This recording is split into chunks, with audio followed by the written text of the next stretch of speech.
एक समय की बात है। एक पेड़ पर बिल में एक सांप रहता था।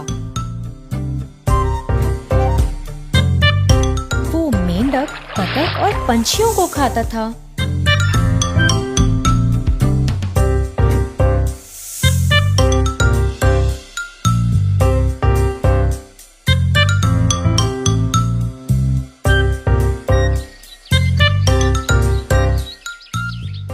दिन में सोता और रात में शिकार करता था।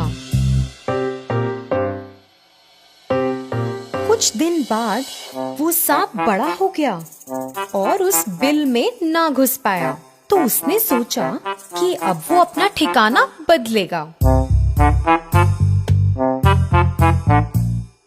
अपने नए घर की तलाश करते हुए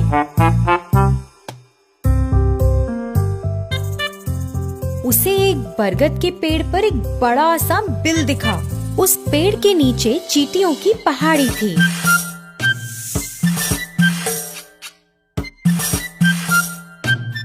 सांप पेड़ के पास आया और बोला, अब से इस पेड़ पर मैं रहूंगा।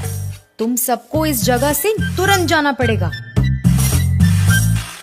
उस पेड़ के आसपास रहने वाले सभी जानवर और पंछी बहुत डर गए थे, मगर चींटियों को कुछ फर्क नहीं पड़ा था। वो पहाड़ी उन्होंने बहुत मेहनत से बनाई थी। सभी चींटियां एकजुट होकर आगे बढ़ी और उस सांप को चारों तरफ से घेर लिया और उसे काटने लगी। सांप को बहुत दर्द हुआ और चिल्लाता हुआ वहाँ से भाग गया। उसके बाद वो वहाँ कभी वापस नहीं आया। फिर तभी से सारे जानवर और पंछी वहाँ खुशी से रहने लगे। धन्यवाद बच्चों। एक बार एक पहाड़ की चोटी पर एक विशाल वृक्ष पर सिंधु का नाम का एक विशेष पक्षी रहता था। पक्षी की खासियत यह थी कि जब उसकी बूंद धरती पर गिरती थी तो वे शुद्ध सोने में बदल जाती थी। वह इस पेड़ पर अकेला रहता था और शांति से वहाँ अपना जीवन व्यतीत कर खुश था। एक दिन एक शिकारी पक्षियों की तलाश में पहाड़ की चोटी पर घूम रहा था। कई घंटों के बाद जब वह किसी पक्षी को पकड़ने में सक्षम नहीं था, तो उसने विशाल पेड़ के नीचे कुछ देर आराम करने का फैसला किया, जिस पर सिंधु का रहता था। बस जब शिकारी सोने लगा ही था, तो पक्षी ने अचानक पेड़ के ऊपर से अपनी बूंद को गिरा दिया, जो धरती पर गिरते ही सोने में बदल गई।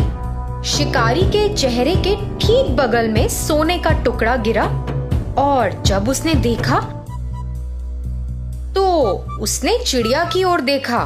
फिर से एक और टुकड़ा गिर गया और इस बार शिकारी ने जमीन पर इसे सोने में बदलते देखा। इस सब ने शिकारी को बहुत हैरान कर दिया था।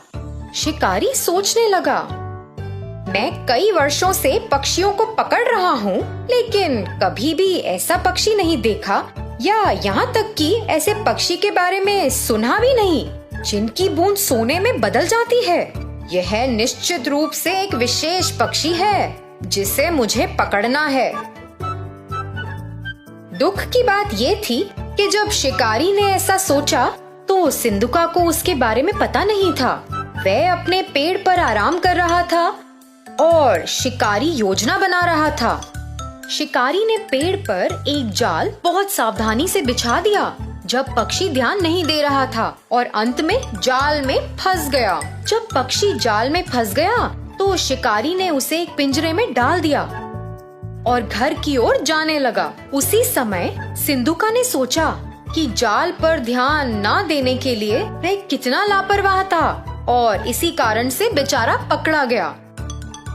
अपने घर जाते वक्त शिकारी ने सोचा, अगर मैं इस पक्षी को रखूंगा तो मैं अमीर बन जाऊंगा और सभी को संदेह होगा कि कुछ तो गड़बड़ है। किसी दिन किसी को पक्षी की सच्चाई पता चलेगी और फिर वे राजा को पक्षी के बारे में बताएंगे। फिर मुझे इसे राजा को देना होगा। लेकिन अगर मैं पक्षी को सीधे ही राजा के सामने पेश करता हूँ तो वह मुझे इस पक्षी के बदले कुछ कीमती चीज देंगे। यह मेरे लिए बेहतर काम करेगा। मैं अपना शेष जीवन राजा की दी गई वस्तु के सहारे जी सकता हूँ। योजना के अनुसार वह सीधे राजा के महल में गया और राजा को सारी बात बताई। उसने राजा को पक्षी दिखाया और राजा एक ऐसे विशेष पक्षी को देखकर बहुत खुश हुआ जिसकी बूंद सोने में बदल जाती है। उसने अपने नौकर को बुलाया। इस पक्षी की उचित देखभाल करो, उसे एक शानदार पिंजरे में रखो और उसे भरपूर भोजन और पानी दो। सुनिश्चित करें कि वह दूर नहीं हो। वह महल का शाही पक्षी होगा और अपनी बूंदों से मुझे कई दौलत देगा। अचानक राजा के मंत्रियों में से एक राजा के पास पहुंचा। राजा जी, एक पक्षी की बूंदें सोने में कैसे बदल सकती हैं? ये तो असंभव है। आप इस राह चलते शिकारी पर कैसे भरोसा कर सकते हैं जिसे कोई ज्ञान नहीं है? मैं आपसे अनुरोध करता हूँ कि आप पिंजरे को खोलें और पक्षी को दूर जाने दें और इस शिकारी को ऐसी झूठी जानकारी देने के लिए दंडित करें। राजा ने अपने विश्वसनीय और बुद्धिमान मंत्री के शब्दों पर विचार किया और यह सच था। हाँ, कोई पक्षी सोने की बूंदें कैसे दे सकता है? मैंने इसे अपने आँखों से भी नहीं देखा। यह शिकारी शायद बदले में पैसा चाहता है। राजा ने पहरेदारों को शिकारी को गिरफ्तार करने और पक्षी को छोड़ने का आदेश दिया। जैसे ही पक्षी मुक्त हुआ, वह उड़कर पास के एक दरवाजे के शीर्ष पर पहुंच गया और वहां बैठ गया। अचानक उसने अपनी बूंदों को गिराया जो सोने में बदल गईं। राजा और उनके मंत्रियों सहित सभी ने यह देखा और चौंक गए। राजा को पता था कि उसने एक गलती की है और तुरंत अपने पहरेदारों को पक्षी को पकड़ने का आदेश दिया, मगर बहुत देर हो चुकी थी। सिंधुका आकाश में उड़ गया और उसने खुद को फिर से लापरवाह नहीं होने का वादा किया। उसने दूसरे पहाड़ पर एक नए स्थान के लिए उड़ान भरी जहां कोई भी उसे फिर से पकड़ ना पाए। तो बच्चों, इस कहानी से हमें क्या शिक्षा मिलती है कि चाहे कुछ कितना भी असंभव लगे, हमें उसकी पूरी तरह जांच करनी चाहिए। धन्यवाद। सोने का ढेर। एक बार था एक किसान वीर नाम का। वह दूसरों के खेतों पर हल जोतने का काम करके अपनी रोजी रोटी कमाता था। एक दिन वह एक खेत पर गया। उसने काम शुरू ही किया था जब उसको जमीन में कुछ पीला और चमकीला नजर आया। मिट्टी हटाकर देखा तो अंदर था सोने का एक ढेर। वीर इतना बड़ा ढेर देखकर चकित रह गया और अपने आप को भाग्यशाली समझा। अपने साथ इस सोने को ले जाना चाहता था, परंतु दिन का समय था और ऐसे खुले आम दिन में इतनी कीमती चीज ले जाना उसको सही नहीं लगा। वीर ने रात को उधर वापस आने का निर्णय लिया और सोने को वहीं पे छुपा दिया। वीर वापस उसी स्थान पर रात को लौट आया और जमीन को खोदने लगा। सोने के ढेर को रस्सी से बांध दिया ताकि उसको आसानी से खींच पाए, परंतु सोने का ढेर बहुत भारी था। वीर ने फिर उस ढेर को 4 समान हिस्सों में काटने का निर्णय लिया ताकि उसको आसानी से और सुरक्षित रूप से घर ले जा पाए। अपनी कुल्हाड़ी की मदद से वीर ने ढेर को 4 हिस्सों में काट दिया और अंत में वह सारा सोना आराम से ले पाया। सोने से वीर अब धनवान बन गया और कई संपत्ति भी प्राप्त कर ली। इस कहानी से हम ये सीखते हैं कि कोई भी कीमती वस्तु को बुद्धिमानी से संभालना चाहिए। चक्रधारक। एक दिन 4 ब्राह्मण वन के भीतर चल रहे थे। कुछ देर उनको एक आश्रम नजर आया। उस आश्रम में रहते थे योगी भैरवानंदा। चारों ब्राह्मण उस आश्रम की ओर गए। योगी जी बाहर निकलकर पूछे, कौन हो तुम लोग और यहाँ क्यों आए हो? गुरुजी, हमने आपकी अनोखी शक्तियों के बारे में सुना है। आपसे मिलकर हम धन्य हुए। क्या आप हमें भी अपने चमत्कार दिखाएंगे? ये ब्राह्मण अच्छे इरादे से यहाँ आए हैं, मुझे इनकी सहायता करनी चाहिए। योगी जी आश्रम के अंदर गए और 4 बेलचे लाकर ब्राह्मणों को सौंप दिया। ये बेलचे ले जाओ।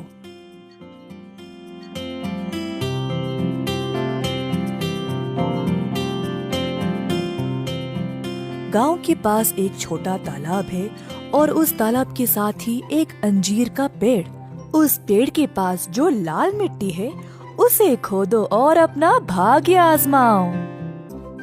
ब्राह्मणों बेलचे लेकर उसी स्थान पर आ पहुँचे।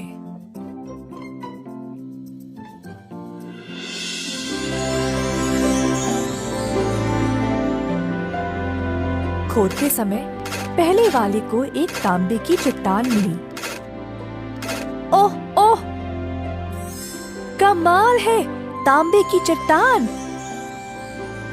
चलो वापस चलकर इसको आपस में बांट लें।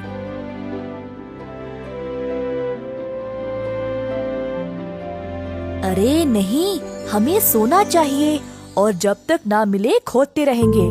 तुम चाहो तो वापस जा सकते हो। पहला ब्राह्मण संतुष्ट था तो वो वापस चला गया।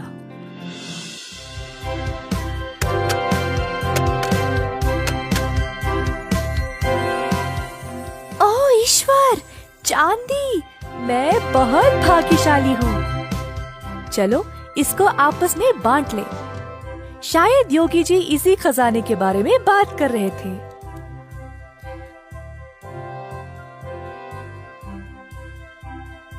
हमको अभी सोना नहीं मिला, हम कोशिश करते रहेंगे।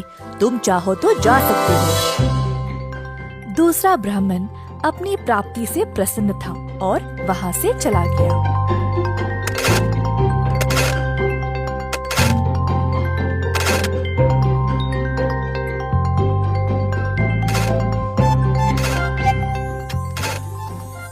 देखो, सोना मिल गया। चलो इसको भोरी में भर के ले जाएं। अरे ना ना, लगता है ये कोई विशेष जगह है। पहले तांबा, फिर चांदी, फिर सोना। अगर मैं और कोशिश करूं तो शायद मुझे हीरे मिल जाए। तुम जा सकते हो, मैं हीरे लेके ही वापस आऊंगा। इतने लालची भी मत बनो, अब अंत में कुछ नहीं मिलेगा। हमको इतना सब कुछ तो मिला है पहले ही। चलो चलते हैं। ना, मैं तो हीरे लेके ही आऊंगा, देख लेना। चौथा ब्राह्मण खोदता ही रहा, थक गया और देर भी हो चुकी थी, परंतु ब्राह्मण ने खोदना बंद नहीं किया। खोदते खोदते जमीन में एक बड़ा सा सुराख बन गया और अचानक से ब्राह्मण उसी में फिसल गिर पड़ा। खुद को उसने कोई अलग सी जगह में पाया। ऊपर उठा तो उसने एक आदमी को देखा जिसके सर पर एक चक्र घूम रहा था। ब्राह्मण हैरान रह गया। तुम कौन हो और यहाँ क्या कर रहे हो? और ये तुम्हारे सर पर चक्र क्या है? ब्राह्मण के ऐसा पूछते ही वो चक्र अब उसी के सर पर आ गया और घूमने लगा। ये क्या है? इस चक्र को मुझसे दूर करो। मैं कुछ नहीं कर सकता, ये सब ईश्वर के हाथ में है। इधर लालची लोग गिरते हैं।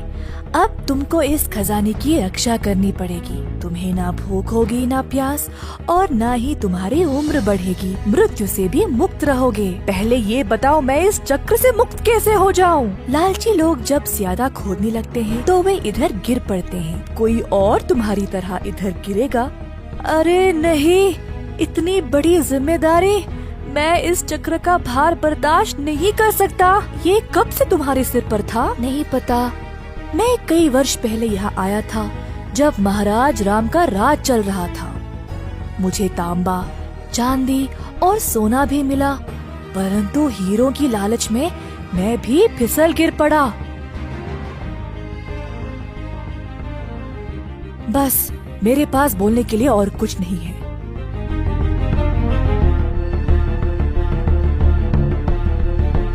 ऐसा बोलकर साधक उसी सुराग से बाहर निकल गया। जब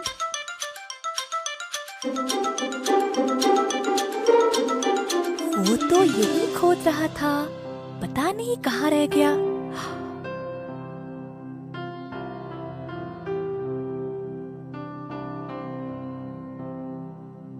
ओ सुनिए, मेरा मित्र यहाँ पर मेरे साथ ही खोद रहा था। क्या आपने उसको कहीं देखा है?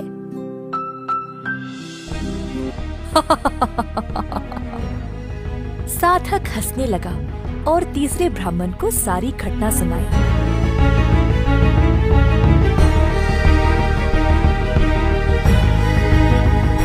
ब्राह्मण मजबूर और निराश होकर अब घर वापस लौट गया। तांबा, चांदी और सोना मिलने के बाद भी तुम रुके नहीं। अगर हमारे साथ ही वापस लौट जाते तो ये सब नहीं होता। मुझे माफ कर दो दोस्त, अब मैं तुम्हारी कोई सहायता नहीं कर सकता।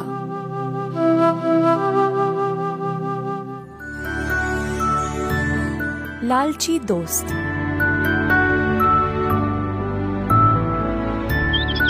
एक गांव में रहते थे 3 दोस्त, बिल्लू, नीलू और पिंकू। तीनों की दोस्ती बड़ी पक्की थी।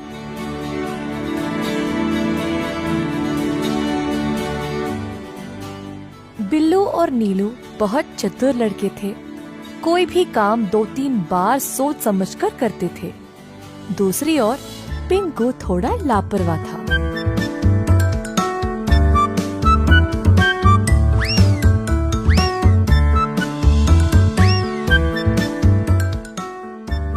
एक बार पिंकू बिल्लू और नीलू के पास आकर बोला, ओ बिल्लू नीलू, आज हमें आम के खेत में जाना था ना, भूल गए?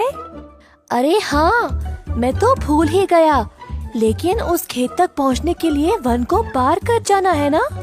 अरे केवल वही नहीं, वहाँ पे बहुत सारे जंगली जानवर भी है। नहीं भाई नहीं, मैं नहीं आ सकता, मुझे डर लगेगा।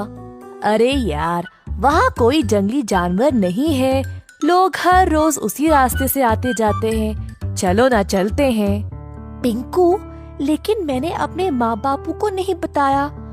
जब तक हम वापस आएंगे शाम हो जाएगी, हम कभी और जाएंगे। ओफो, क्या तुम सब कुछ माँ बाबू को बोल के करते हो क्या? अगर तुम उनसे पूछोगे तो वे तुम्हें अनुमति नहीं देंगे। चलो हम जल्दी चलते हैं। ठीक है, परंतु अगर कुछ भी गड़बड़ हुआ तो हमें एक दूसरे की सहायता करनी पड़ेगी। किसी को भी पीछा नहीं छोड़ेंगे, ठीक है ना? अच्छा, ठीक है, अब चलो तो सही। तीनों दोस्त वन के भीतर चल पड़े, लेकिन सबको डर लगी थी, क्योंकि बचपन से वे सब एक भयानक जानवर की कहानी सुनते आए हैं जो इसी वन में रहा करता था।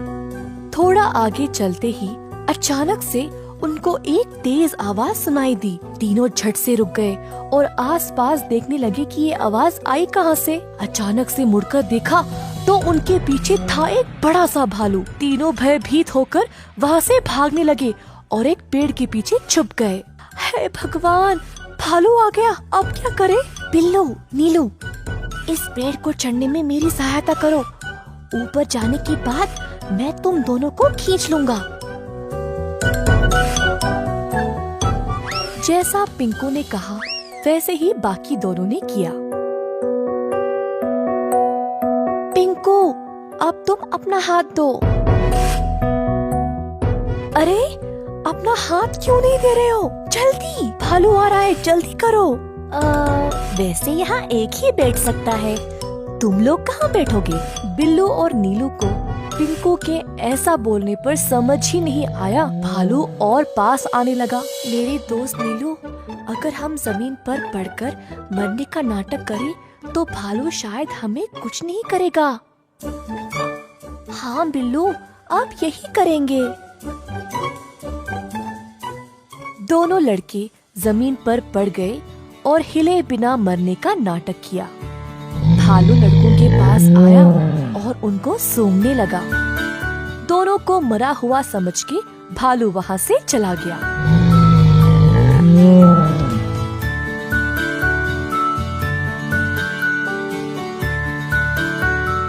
अरे वाह, तुम दोनों ने अच्छे से भालू से छुटकारा पा लिया। बड़े भाग्यशाली हो कि भालू ने तुम लोगों को खाया नहीं। हाँ, बाल बाल बच गए। लेकिन नीलू, भालू तुम्हारे बहुत पास आया था ना? उसने तुमसे कुछ कहा क्या? हाँ, उसने बोला कि तुम जैसों से दोस्ती कभी नहीं करना। मैं तुमसे अब कभी बात नहीं करूँगा। पहले तुम मुझे नीचे उतारने में मदद करो। नहीं पिंकू, भालू ने बोला कि तुम जैसों की सहायता करने में कोई लाभ नहीं। हाँ, तुम वहीं बैठना। अब हम गांव वापस जा रहे हैं। दोनों बहुत निराश और गुस्सा होकर वहाँ से चले गए। पिंकू अकेले पेड़ के ऊपर बैठकर बस उनको देखता रहा। एक समय की बात है जब एक छोटे से गांव में रहता था एक किसान धर्मपाल नामक। धर्मपाल खेती बाड़ी करके खुद फसल उगाता था। उसके पास कुछ पशु भी थे, जैसे मुर्गी, सूअर, बकरा और एक बड़ी सी गाय जिसको वो बहुत ज्यादा पसंद करता था।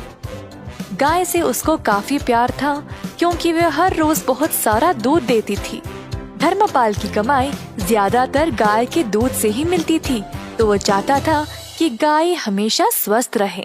एक दिन जब धर्मपाल खेत में काम कर रहा था, उसका बेटा रोते हुए उसके पास आया। बापू, बापू, जल्दी आइए। क्या हुआ बेटा? गैया बीमार हो गई शायद, जमीन पर पड़ी है और अजीब आवाजें निकाल रही है, दूध भी नहीं दे रही है।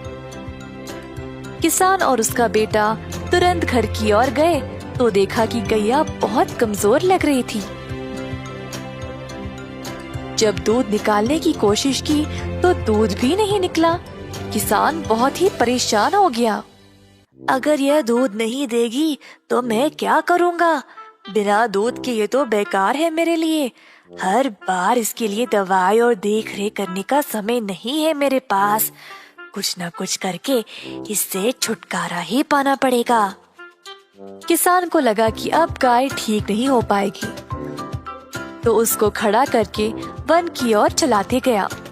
गाय ने बहुत दूध दिया और अब वह उसके लिए बेकार हो चुकी थी। जंगल के भीतर पहुंचने के बाद किसान ने गाय को खुला छोड़ दिया और वहां से चला गया। बेचारी गैया अकेली और असहाय खड़ी रही। थोड़ी देर बाद गाय जंगल से डरने लगी और वहां से निकलने का रास्ता ढूंढने लगी।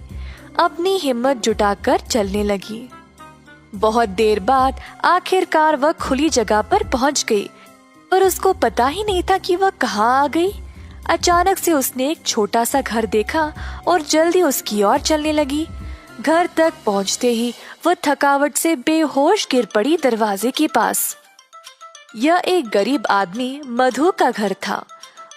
सुबह सवेरे मधु बाहर आया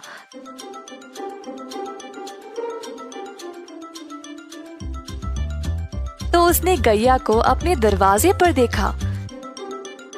गैया बहुत बीमार लग रही थी और मधु को उसकी यह हालत देखकर बहुत दुख हुआ। उसने अपनी पत्नी को बुलाया मदद के लिए।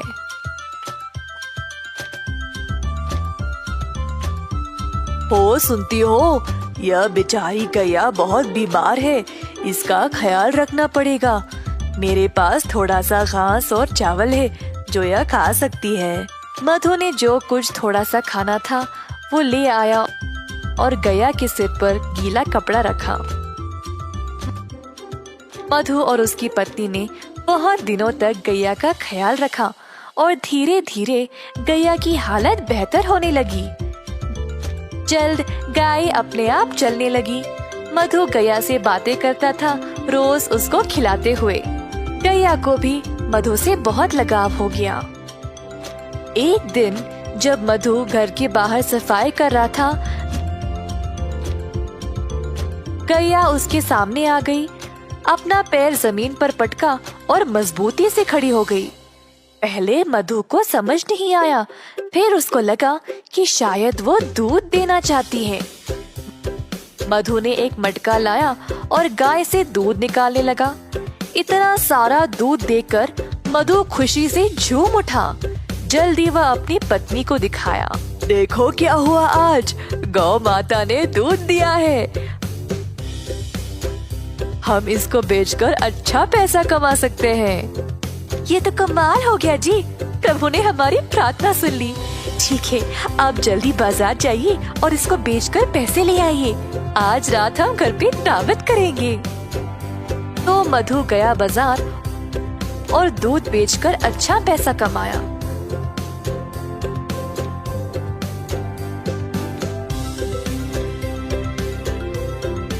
उसने भगवान को धन्यवाद किया उसको गैया देने के लिए। मधु दूध बेचने लगा और जल्द अपने शुद्ध दूध के लिए मशहूर बन गया। गांव वालों को अब केवल उसी का दूध चाहिए था, जिसके लिए अच्छी रकम भी दिया करते थे। इस बात की खबर धर्मपाल तक पहुंच गई। मेरी गैया को चुराने की हिम्मत कैसे हुई इसकी, और अब वह अच्छे पैसे कमा रहा है। मैं अभी जाकर उसको वापस लूंगा, वो तो मेरी गाय है। धर्मपाल गया मधु के घर। मैंने सुना मेरी गैया तुम्हारे पास है और तुम उसका दूध बेच रहे हो। ये तुम्हारी नहीं है, दे दो मुझे वापस। यह सच नहीं है, गाय बहुत बीमार थी और मरने वाली थी। तुमने इसका ख्याल नहीं रखा, पर मैंने इसको ठीक किया है, तो यह मेरी है। तुम गाय को वापस नहीं ले सकते। मैं चुपचाप नहीं बैठने वाला, ग्राम प्रधान के पास जाकर उनसे बात करूंगा। अब वही फैसला करेंगे। तो दोनों आदमी ग्राम प्रधान के पास जाकर अपनी समस्या सुनाई। तो यह है तुम लोगों की समस्या, यह तो बहुत आसान है, मैं हल कर दूंगा, चिंता ना करो। धर्मपाल को लगा अब वह जीत ही गया। उसको पता था कि वही गाय का असली मालिक है, तो बस उसी का नाम सुनने का इंतजार करता खड़ा रहा। तुम दोनों गाय के दाएं और बाएं खड़े हो जाओ। तो दोनों इसी प्रकार गाय के आजू बाजू में खड़े हो गए। कुछ देर तक सब चुपचाप थे। अचानक से गाय अपनी जगह से हिली और मधु के पास आकर खड़ी हो गई। अतः ग्राम प्रधान ने यह निर्णय लिया कि गाय मधु की ही है, क्योंकि उसी ने उसको प्यार दिया और उसको अच्छे से ख्याल रखा। अब गैया ने अपना मालिक खुद चुना है, तो मैं इसकी इच्छा टाल नहीं सकता। मधु, ले जाओ अपनी गाय को। मधु बहुत खुश हो गया और गैया को अपने घर ले चला। धर्मपाल निराश होकर पछताने लगा कि उसने गैया को पहले जाने ही क्यों दिया था। इस कहानी से हम यह सीखते हैं कि कठिन समय में अपने वरदान को ऐसे ही जाने ना दें। आपके पास जो है उसको हमेशा महत्व दें।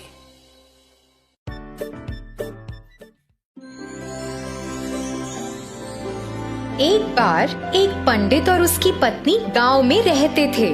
वे एक छोटे से घर में एक नदी के किनारे रहते थे। वे बेहद गरीब थे और जीवन यापन करने के लिए बहुत संघर्ष करते थे। पंडित अपनी पत्नी को कई सुख भोग देकर खुश करना चाहता था। एक दिन पंडित झील के पास बैठा था, जबकि उसकी पत्नी रसोई में काम कर रही थी। पंडित शांतिपूर्ण दोपहर में कुछ प्रार्थनाएं कर रहा था। जब उसने अपनी आंखें खोली तो देखा कि झील पर एक सुंदर सुनहरा हंस उसकी ओर आ रहा है। हंस के पास कई चमकीले सुनहरे पंख थे जो बहुत सुंदर थे। हंस नदी के किनारे चला गया और पंडित का अभिवादन किया।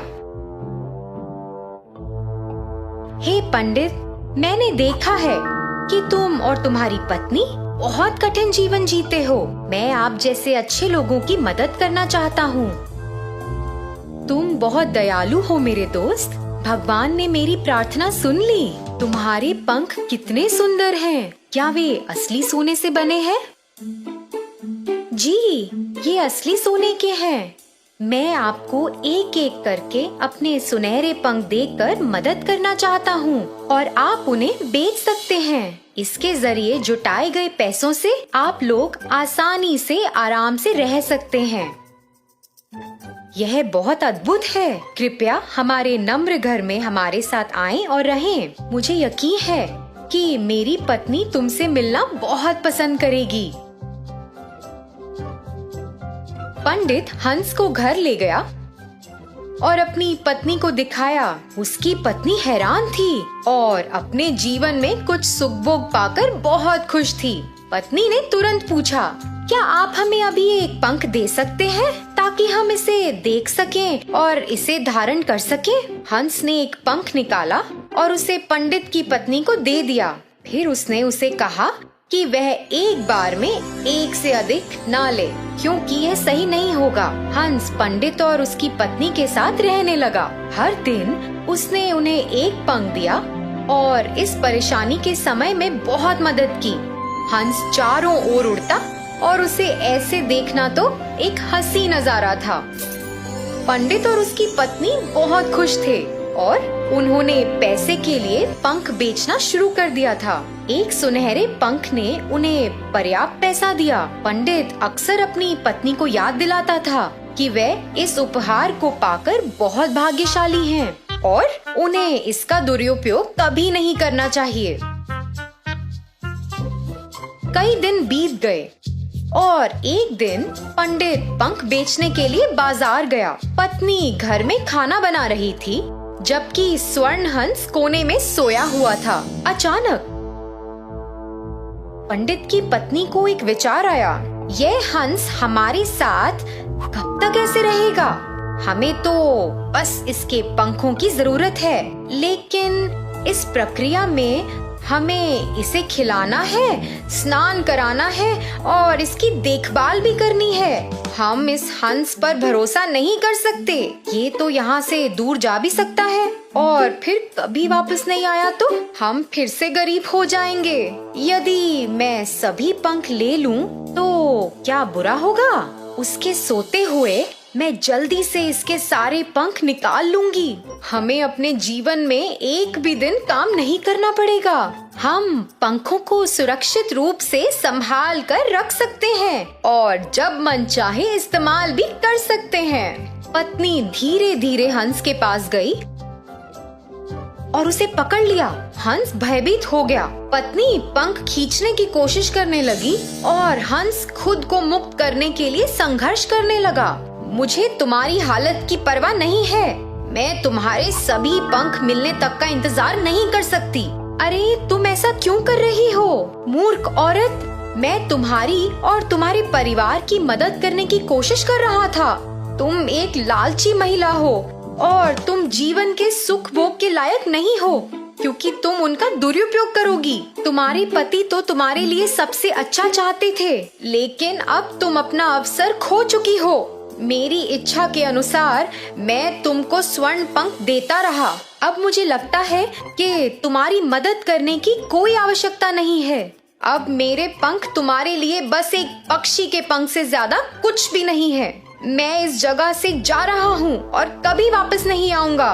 हंस ने वहाँ से निकलने के लिए संघर्ष किया और फिर उसने पंडित की पत्नी को जोर से चोंच मारा और खिड़की से बाहर उड़ गया। पंडित बस घर में घुसा ही था जब उसने हंस को उड़ते देखा। तुमने हंस के साथ क्या किया? जी, मुझे इसके सारे पंख चाहिए थे और यह मुझे लेने नहीं दे रहा था। मैंने तुम्हें उन्हें नहीं लेने के लिए कितनी बार कहा था। तुमने सब कुछ बर्बाद कर दिया है और अब हम बाकी के जीवन जीने के लिए फिर से गरीब होंगे। तो बच्चों, इस कहानी से हमें क्या सीख मिली? अतिरिक्त लालच से कुछ भी हासिल नहीं होता। धन्यवाद। एक छोटे से शहर में रघु नामक एक बड़ा व्यापारी रहता था। वह एक दयालु इंसान था। बहुत सारे लोग उसके घर आते जाते थे और सभी को उसकी मेहमानदारी पसंद थी।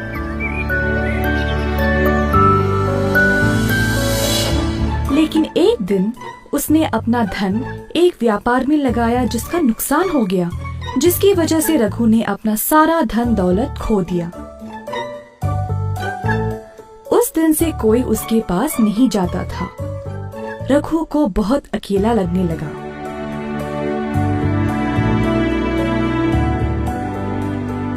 पैसों के बिना मेरा कोई महत्व है ही नहीं, ऐसे कैसे जीऊं मैं?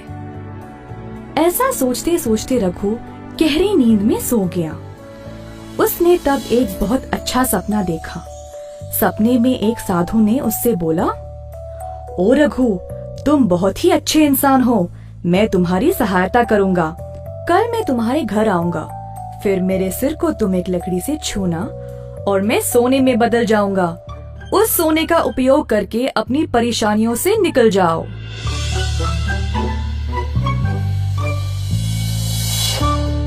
अगली सुबह जब रघु जाग गया तो उसे वो सपना याद रहा।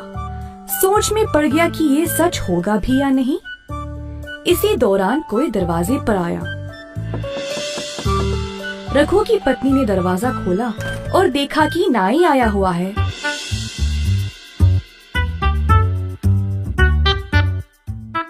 नाई अपने काम पे लग गया और रघु निराश होकर बैठा रहा। फिर से किसी ने दरवाजा खटखटाया।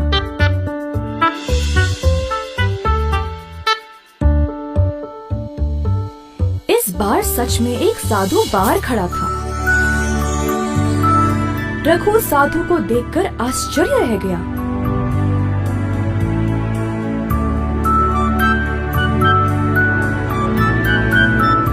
जल्दी से वो लकड़ी ले आया और साधु के सर को उससे छुआ। रघु को विश्वास ही नहीं हुआ कि साधु सच में सोने के रूप में बदल गया।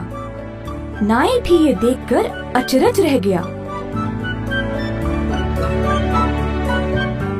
रघु ने थोड़ा सा सोना नाई को भेंट में दिया और बोला कि जो कुछ हुआ वह किसी को इस बारे में नहीं बताए।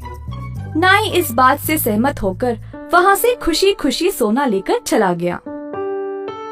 कुछ देर बाद वह सोचने लगा, अच्छा, तो इन साधुओं के सिर पर लकड़ी से मारने से ये सोने में बदल जाते हैं। अगले दिन ये लालची नाई एक मंदिर गया और सभी भिक्षुओं को अपने घर भोजन पे बुलाया।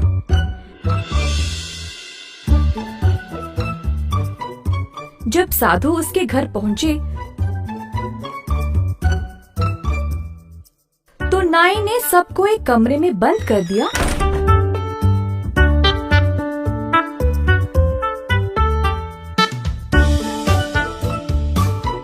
और लकड़ी से सबके सिर पर मारने लगा।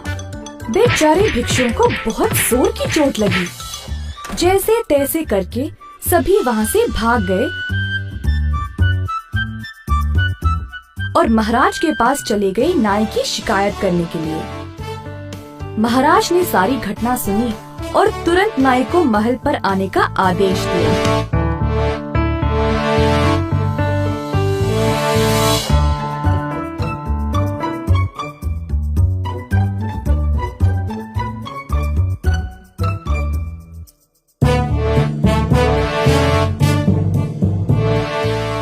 तुमने इन भिक्षुओं को क्यों मारा?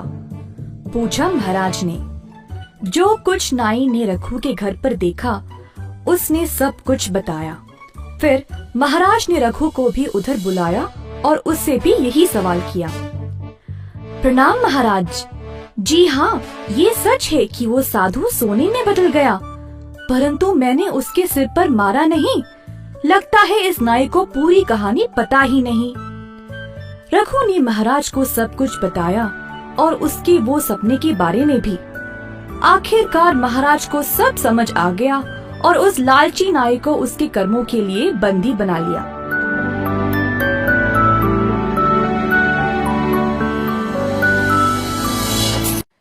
पैसों का महत्व। एक बार थे दो चूहे। चूहों के माँ बाप ने दोनों को बहुत लाड प्यार से बड़ा किया, पर इतना लाड की वजह से वे आलसी और लापरवाह बन गए। माँ बाप की लाख कोशिश के बाद भी दोनों के बर्ताव में कोई बदलावट आई ही नहीं। एक दिन पापा चूहे ने दोनों बच्चों को बुलाया और कहा, मुझे नहीं लगता कि तुम दोनों इस परिवार का ख्याल रख पाओगे। तुम दोनों में कोई प्रगति दिखाई नहीं दे रही है। दोनों चूहों को पापा के ऐसे कहने पर बुरा लगा। पापा, अपने आप को साबित करने के लिए हमें एक मौका दीजिए। ठीक है, तुम्हें एक मौका मिलेगा, पर मुझे बदलावट नजर आनी चाहिए। साबित करो मुझे कि तुम दोनों भी कमा सकते हो और जिम्मेदार बन सकते हो। चूहों ने पापा की बात मानी और फिर अपने रास्ते चल पड़े। अगले दिन दोनों चूहे नौकरी की खोज में घर से निकले। बहुत कोशिश करने के बाद भी उन्हें कोई ढंग की नौकरी मिली ही नहीं। अंत में उनको मजदूरी का काम मिला, जिसमें उनको सामान की बोरियां उठाना पड़ेगा।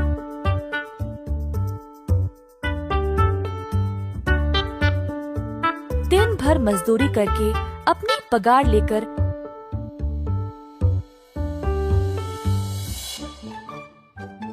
घर आके गर्व से अपने पापा के हाथ में दे दिया।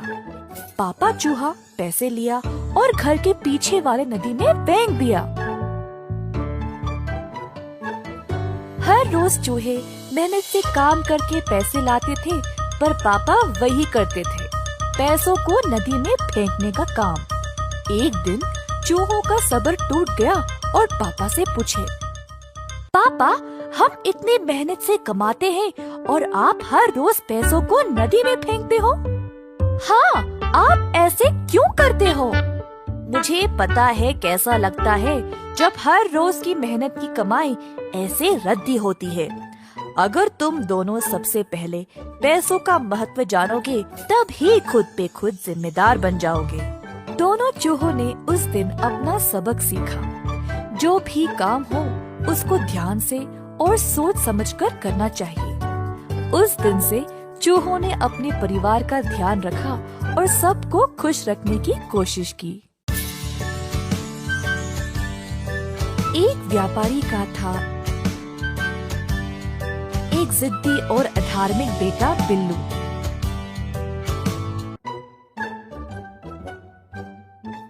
बिल्लू के माँ बाप उसको देखकर दुखी होते थे कि ये कितना लापरवाह है। एक दिन बिल्लू की मैया उसे डांट डांट के थक गई थी। बिल्लू की धार्मिक भावनाओं को जगाने के लिए मैया ने उसको मंदिर भेजना चाहा, साधु जी का उपदेश सुनने। हमेशा की तरह बिल्लू ने जाने से मना कर दिया और भगवान और उसकी माँ का मजाक उड़ाया। और कोई रास्ता ना मिलने के कारण मैया ने बिल्लू को वादा किया कि अगर वो साधु जी के उपदेश को सुनेगा तो वह उसे 1000 तांबे के सिक्के देगी। लालची बेटे ने पैसों के लिए माँ की बात मान ली।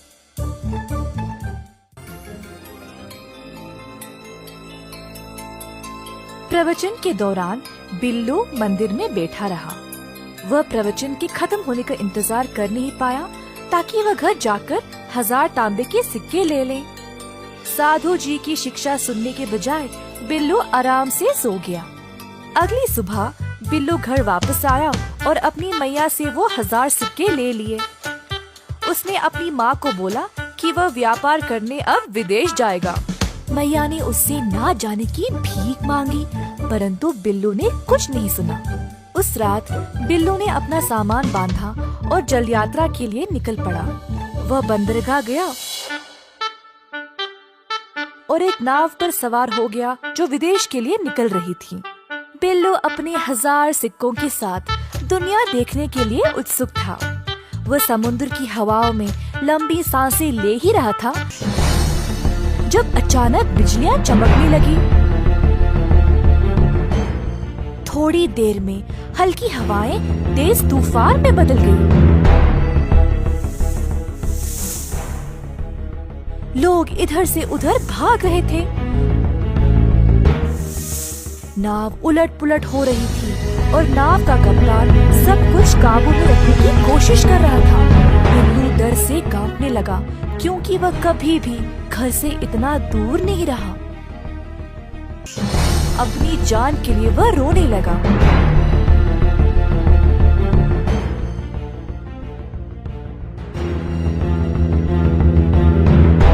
आखिरकार एक लंबी भयानक रात के बाद तूफान गुजर गया, पर नाव बर्बाद हो चुका था। जैसे तैसे करके बिल्लू समुद्र तट तक तैरते हुए आ गया। खुद को रेत पर घसीटते हुए खांसने लगा। जब उसने अपने चारों ओर देखा तो उसे एहसास हुआ कि वह एक द्वीप पर था। उसे अपने इर्द गिर्द एक भी मनुष्य नजर नहीं आया। बिल्लू गला फाड़ कर आंसू बहाने लगा। अगर अपनी मैया की बात मानी होती तो आज वह इस परिस्थिति में फंसा नहीं होता। बिल्लू को अपनी अवज्ञा और लालच का भारी रकम देना पड़ा। बाकी चीजों के साथ साथ अपने 1000 तांबे के सिक्कों को भी खो डाला। किसान और लालची बेटा। एक बार रहता था एक गरीब किसान। वह बहुत परिश्रमी था, पर इतना मेहनत करने के बावजूद भी उसकी खेत में कोई फसल नहीं थी। एक दिन पेड़ के नीचे विश्राम करते समय उसने एक सांप घर देखकर सोचा, शायद ये नाग ही इस खेत का रक्षक है। अगर मैं इसकी सेवा करूंगा तो मेरी खेत भी उपजाऊ हो जाएगी। अगले दिन किसान एक दूध की कटोरी ले आया और कहा, ओ नाग देवता, कृपया मुझे समृद्धि और सफलता का आशीर्वाद दे। सांप ने सारा दूध पिया और एक सोने का सिक्का उसके लिए छोड़ा। सोने का सिक्का? तो ये सच है। ये नाग देवा मेरे लिए शुभ है। धन्यवाद ओ नाग देवता। इसी प्रकार कई दिनों तक चलता रहा। एक दिन किसान को काम के लिए शहर जाना पड़ा। उसने अपने बेटे को बोला, बेटा, हर रोज नाग देवता को दूध देना नहीं भूलना। जी बापू, चिंता मत करो, मुझे पता है कैसे करना है। किसान के निकलने के बाद बेटा सांप को दूध देने लगा तो सांप ने रोज की तरह एक सोने का सिक्का दिया। बेटा सोचा, हर रोज एक सिक्का कम है, मुझे सारे एक साथ ही चाहिए। कल मैं सांप को मार के सारे सिक्के निकालूंगा। अगले दिन दूध देते समय किसान के बेटे ने सांप को लकड़ी से मारने की कोशिश की। सांप तो बच निकला, परंतु उसने लड़के को डस लिया। जब किसान वापस आया तो उसे इस घटना का पता चला और वह दुखी हो गया। किसान के बेटे को उसकी लालच की सजा मिल गई। एक समय की बात है, एक गांव में 4 पंडित रहते थे। चारों बचपन से ही दोस्त थे। किताबें पढ़ के उन्होंने खूब ज्ञान प्राप्त भी कर लिया था। मगर उन चारों में एक पंडित था जिसे कभी भी किताबों का शौक ना था। भाइयों, मुझे लगता है हमें अपने इस ज्ञान का सही उपयोग करना चाहिए। हमें शहर जाना चाहिए जिससे हम पैसा कमा सकें। हाँ, ये बहुत अच्छा सुझाव है, पर हमें हमारे साथ विट्ठल को लेकर नहीं जाना चाहिए। अगर वो हमारे साथ आया तो हमें कोई लाभ नहीं होगा। हाँ, एकदम सही बात बोले हो। अरे, तुम ऐसे कैसे सोच सकते हो? हम शुरू से ही साथ में रहे हैं। एक थोड़ा हिस्सा तो हम उसे दे ही सकते हैं। हाँ, ठीक है।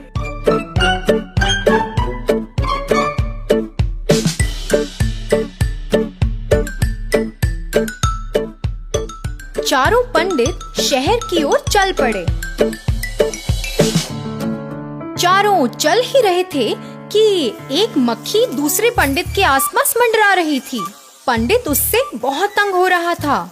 हटाने पर भी वो कहीं नहीं गई। उसे मारने के लिए पंडित मक्खी के पीछे भागा।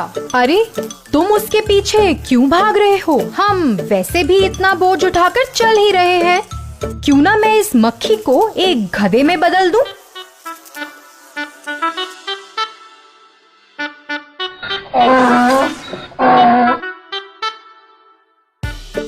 हाँ हाँ, हम अपना सामान गधे पे चढ़ाकर आराम से यात्रा कर सकते हैं। एक गधा इतना बोझ नहीं उठा पाएगा, तो आप अपना सामान मुझे दे सकते हो। अगर तुम इतना बोझ उठाओगे तो सब लोग हमारे बारे में क्या सोचेंगे? नहीं नहीं, ये सही बात नहीं है।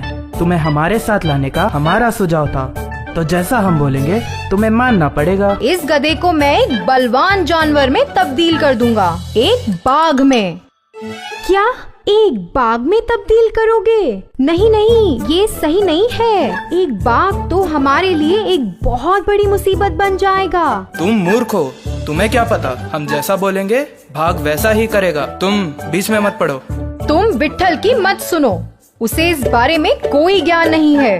हाँ, हमने वैसे भी बहुत समय बर्बाद कर लिया है। अगर एक बाघ हमारे साथ हमारा बोझ उठाकर चलेगा तो सब लोग हमारी वाहवाही तो करेंगे। इसी दौरान उन तीनों पंडितों ने उस गधे को एक बाघ में बदल दिया और तभी विट्ठल तो झट से पेड़ पर चढ़कर बैठ गया। जो गधे से बाघ में तब्दील हुआ वो तो एक खूंखार जंगली जानवर था और फिर उसने तीनों पंडितों पर हमला बोल दिया। अरे बाप रे, अगर इन्होंने मेरी बात मानी होती तीनों जीवित होते। तो बच्चों, बिना बुद्धि के हमारी विद्या व्यर्थ है।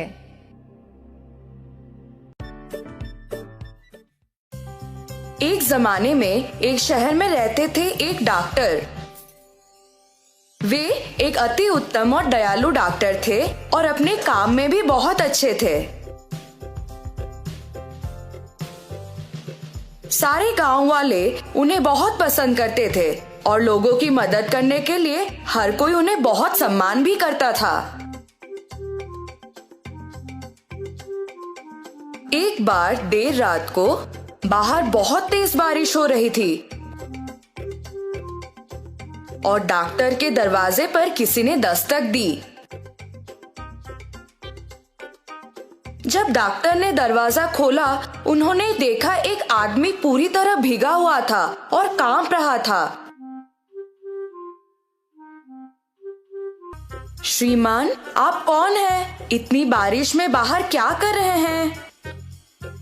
कृपया मेरी मदद करें। मेरा घर यहाँ से बहुत दूर है और मैं बहुत बीमार महसूस कर रहा हूँ। मैं बहुत कमजोर हो गया हूँ। मुझे नहीं लगता कि मैं घर पहुँच पाऊंगा। कृपया मुझे आज रात यहीं रहने दें और मेरा इलाज करें। अंदर आ जाइए, आप आज रात यहाँ विश्राम कर सकते हैं। वो आदमी बहुत आभारी होकर अंदर आ गया, जबकि डॉक्टर ने उसकी सर्दी और फ्लू दूर करने के लिए उसे कुछ दवाई दी। दूसरे दिन सुबह उस आदमी ने डॉक्टर से कहा कि वो गांव का एक सोनार है और उसे अगर किसी भी तरह की मदद चाहिए तो वो उसके पास आ सकता है। सुनार ने डॉक्टर का शुक्रिया अदा किया और वहां से चला गया। कुछ दिन बीत गए। डॉक्टर अपनी दवाई बनाने के लिए कुछ आयुर्वेदिक जड़ों और फूलों की खोज में जंगल गए थे। रास्ते में उन्हें बहुत प्यास लगी और वो एक कुएं के पास थोड़ा पानी पीने के लिए रुके। पानी पीते वक्त उन्होंने मदद की पुकार में कुछ आवाजें सुनी। जब उन्होंने थोड़ी दूर देखा तो एक विशाल पेड़ जमीन पर गिर गया था। ऐसा लगा कि उस पेड़ के पास से मदद के लिए आवाज आ रही थी, इसलिए वे उस पेड़ की ओर भागे। पेड़ के नीचे एक बाघ और सांप सभी शाखाओं और पत्तों के बीच फंस गए थे। कृपया करके मुझे बचा लो, मेरा पैर इस पेड़ के नीचे फंस गया है और मैं बाहर नहीं निकल पा रहा। कृपया मेरी भी मदद करें, मैं सभी शाखाओं में फंस गया हूँ और अपना रास्ता नहीं बना पा रहा हूँ। डॉक्टर जंगली जानवरों से थोड़ा भयभीत थे और मदद करने के लिए हिचकिचा रहे थे। चिंता मत करो, मैं तुम्हें नुकसान नहीं पहुंचाने का वादा करता हूँ। डॉक्टर ने बाघ पर यकीन कर लिया और पेड़ को उठा लिया। बाघ आजाद हो गया और डॉक्टर को उसकी मदद करने के लिए धन्यवाद कहा। यदि तुम्हें कभी किसी सहायता की जरूरत हो तो मुझे मदद के लिए पुकारना और मैं तुम्हें बचाने आ जाऊंगा। डॉक्टर ने बाघ को धन्यवाद कहा और सांप को बाहर निकालने लगे। जब सांप आजाद हो गया तो उसने भी डॉक्टर का शुक्रिया अदा किया और वही बोला, आपने मेरी जान बचाई है और मैं भी आपका एहसानमंद हूँ। यदि आपको कभी किसी सहायता की जरूरत हो तो मुझे बुलाएं और मैं आपकी मदद करने आ जाऊंगा। बाघ और सांप चले गए और डॉक्टर वापस घर आ गए। कुछ दिन बीत गए और डॉक्टर दवा बनाने के लिए जड़ों और जड़ी बूटियों को इकट्ठा करने के लिए फिर से जंगल गए। अचानक उन्होंने एक तेज आवाज सुनी और एक तेंदुए द्वारा हमला किए जाने वाले थे। डॉक्टर को कोई और भी शक्तिशाली प्राणी की जरूरत थी। उन्हें बाघ का वादा याद आया और उसे मदद के लिए पुकारने लगे, बाघ, बाघ बचाओ मुझे। बाघ ने डॉक्टर की पुकार सुनी और दौड़ते हुए उन्हें बचाने के लिए आया।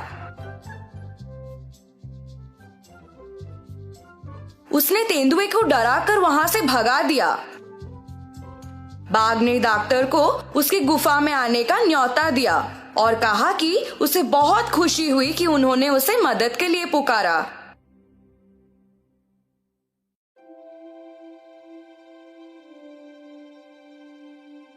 उसने डॉक्टर को कुछ सोना भी दिया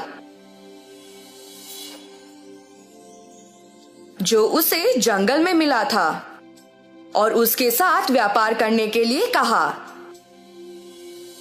जैसे ही डॉक्टर बाघ के गुफा से निकले, उन्हें सोनार के वादे के बारे में याद आया और वो गांव चले गए। उन्होंने वो सोना उस सोनार को दिया और कहा कि बाघ ने उन्हें दिया है। उन्होंने सोनार से पूछा कि क्या वो सोने के बदले में उन्हें पैसे दे सकता है। सोनार ने वो सोना पहचान लिया कि वो सोना राजा के बेटे का था। राजकुमार एक दिन शिकार करने निकले थे पर कभी वापस नहीं आए।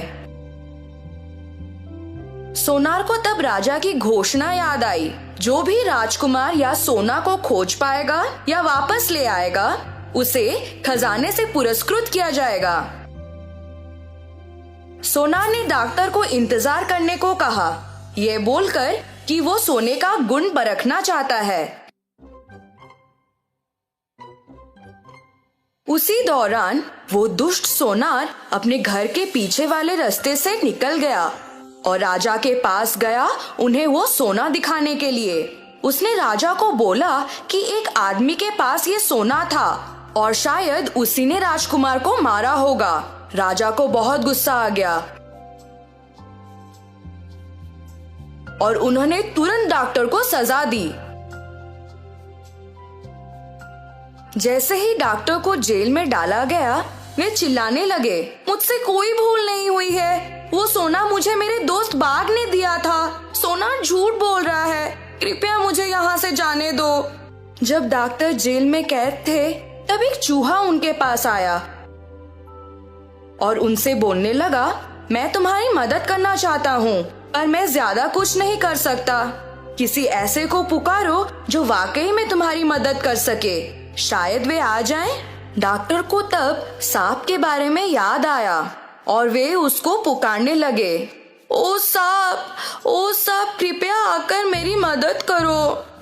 जब सांप आया, उन दोनों ने पूरी घटना के बारे में बात की।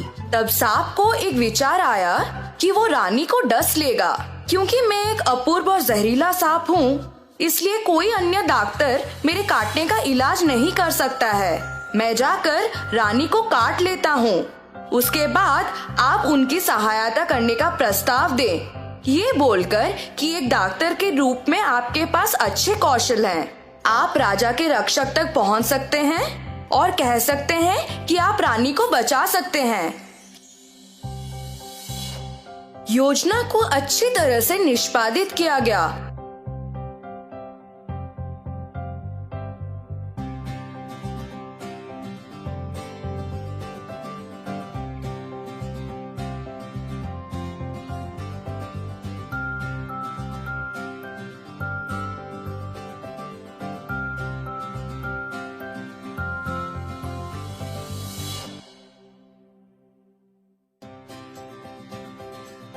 और राजा डॉक्टर से बहुत खुश हो गया। उन्होंने डॉक्टर से कहा कि उन्हें जो भी प्रसन्न हो वो उसकी मांग करें। किंतु डॉक्टर ने कहा, मुझे कुछ नहीं चाहिए। उस सोनार ने आपसे झूठ बोला। मुझे वो सोना मेरे बाग दोस्त ने दिया था। कृपया करके आप उस सोनार को सजा दें। राजा को बहुत गुस्सा आ गया और उन्होंने डॉक्टर को छोड़ दिया। किंतु उस सोनार को बंदी बना लिया। तो बच्चों, हमने क्या सीखा? हमेशा हर एक वादे या इंसान पर भरोसा नहीं करना चाहिए। चूहे की शादी। एक बार गंगा के तट के किनारे था एक सुंदर सा आश्रम जहाँ पर कुछ तपस्वी रहते थे शांति से, और गुरु यज्ञ के कुछ चेले जो हमेशा ध्यान करने में मग्न रहते थे। गुरु यज्ञ आत्मा अनुशासन का पालन किया करते थे। एक दिन जब गुरुजी स्नान कर रहे थे, तब एक चील अपने पंजे में एक चूहे को लिए उधर से उड़ रहा था। अचानक से चूहा चील के पकड़ से छूट गया और सीधा गुरुजी के हाथों में गिर पड़ा। जब गुरुजी ने देखा कि वो चील अभी भी उधर ही उड़ रहा था, तो उन्हें लगा कि इस चूहे को अकेला छोड़ना सही नहीं होगा। चूहे को एक बरगद के पेड़ के पास रखा और अपना स्नान पूर्ण किया। अपनी शक्तियों का इस्तेमाल करके उन्होंने उस चूहे को एक छोटी सी लड़की में बदल डाला और आश्रम ले गए।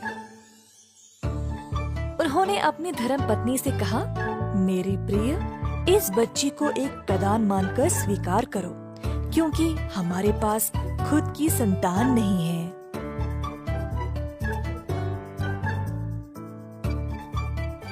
तो छोटी लड़की आश्रम में रहने लगी गुरुजी के ख्याल में।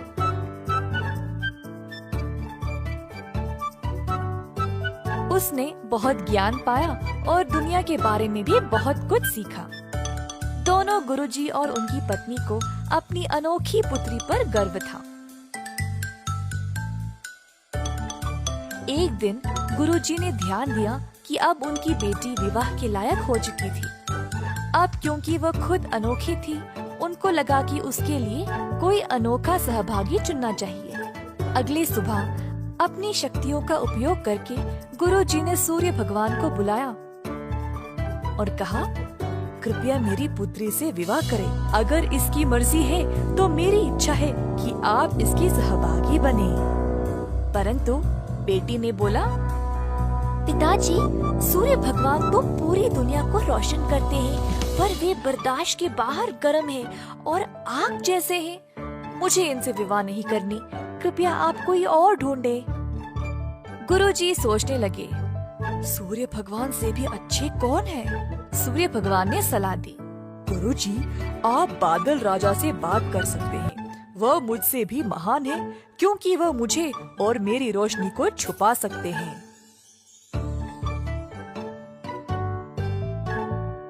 तो गुरुजी ने अब बादल राजा को बुलाया और कहा, अगर मेरी पुत्री की इच्छा है तो आप कृपया उसका हाथ विवाह में स्वीकार करें। परंतु बेटी ने फिर से कहा, पिताजी, बादल राजा बहुत ही अंधेरे, गीले और ठंडे हैं। मुझे इनसे शादी नहीं करनी। कृपया किसी और को ढूंढे। गुरुजी सोचने लगे, अब बादलों के राजा से भी महान कौन है? बादल राजा ने सलाह दी, गुरुजी, आप वायु राजा से बात करें। वे मुझसे भी महान हैं, क्योंकि वे मुझे उड़ा सकते हैं। तो गुरुजी ने अब वायु राजा को बुलाया। अगर मेरी पुत्री की इच्छा है तो आप कृपया उसका हाथ विवाह में स्वीकार करें। परंतु बेटी ने कहा, पिताजी, वायु राजा बहुत ही बेचैन और तेज है। हर समय दिशा बदलते रहते हैं। मुझे इनसे शादी नहीं करनी। आप किसी और को ढूंढे। गुरुजी फिर से सोच में पड़ गए। अब वायु राजा से भी महान कौन है? वायु राजा ने सलाह दी, गुरुजी, आप पर्वत महाराज से बात कर सकते हैं। वे मुझसे भी महान हैं, क्योंकि वे मुझे रोक सकते हैं। तो गुरुजी ने अब पर्वत महाराज को बुलाया और कहा, अगर मेरी पुत्री की इच्छा है तो आप कृपया उसका हाथ विवाह में स्वीकार करें। पर बेटी फिर से बोल उठी, पिताजी, पर्वत महाराज बहुत ही सख्त और कठोर है। वह एक ही जगह रहते हैं। मुझे इनसे शादी नहीं करनी। कृपया आप किसी और को चुनें। गुरुजी सोचने लगे, अब पर्वत महाराज से भी महान कौन है? पर्वत महाराज ने सलाह दी, क्यों ना आप चूहे के राजा से बात करें। वह मुझसे भी महान है, क्योंकि वे मुझ में भी छेद बना सकते हैं।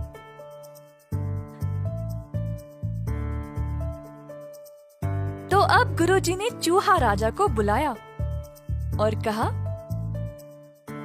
अगर मेरी पुत्री की इच्छा है तो आप कृपया उसका हाथ विवाह में स्वीकार करें। जब बेटी चूहे राजा से मिली तो वह बहुत प्रसन्न हो गई और शर्माते हुए अपनी रजामंदी दे दी। अब अंत में गुरुजी अपनी शक्तियों का उपयोग करके अपनी बेटी को वापस एक सुंदर चूही में बदल डाला, ताकि वह अपने विवाहिक कर्तव्यों को निभा सके। अंततः गुरुजी की बेटी का विवाह हो गया। किसी ने सही कहा था, जो जन्मजात है वह कभी नहीं बदल सकता। कई साल पहले द्वैता नामक एक वन में रहती थी एक चालाक लोमड़ी।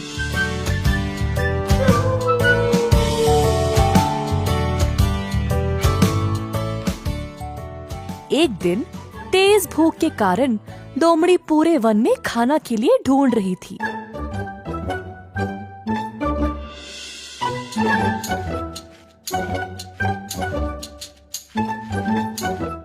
अंत में उसको एक मरी हुई जंगली भैंस मिली।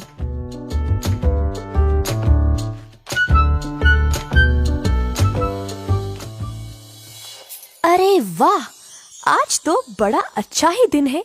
मैं इस भैंस को 10 दिन तक मजे से खा सकती हूँ। परंतु इसकी चमड़ी तो बहुत मोटी है, मैं उसको चीर नहीं पाऊंगी। अब क्या करूं?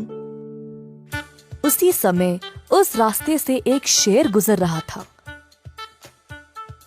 शेर को देखते ही लोमड़ी बोली, मेरे प्रभु, आप सही समय पर आए हैं। आइए, हम दोनों इस जंगली भैंस का मांस साथ साथ खाएंगे। क्या तुम्हारा दिमाग खराब है? तुम्हें पता नहीं तुम किससे बात कर रही हो? मैं इस जंगल का राजा हूँ और मैं केवल खुद से किया गया शिकार का मांस खाता हूँ। तुम्हें इतना भी नहीं पता? ऐसा कहकर शेर वहाँ से चला गया। कुछ समय बाद वहाँ एक बाघ आया। लोमड़ी सोचने लगी, ओफो, अगर ये बाघ इधर आया तो सब कुछ खा जाएगा और मेरे लिए कुछ नहीं बचेगा। कुछ भी करके इसको यहाँ से भगाना पड़ेगा।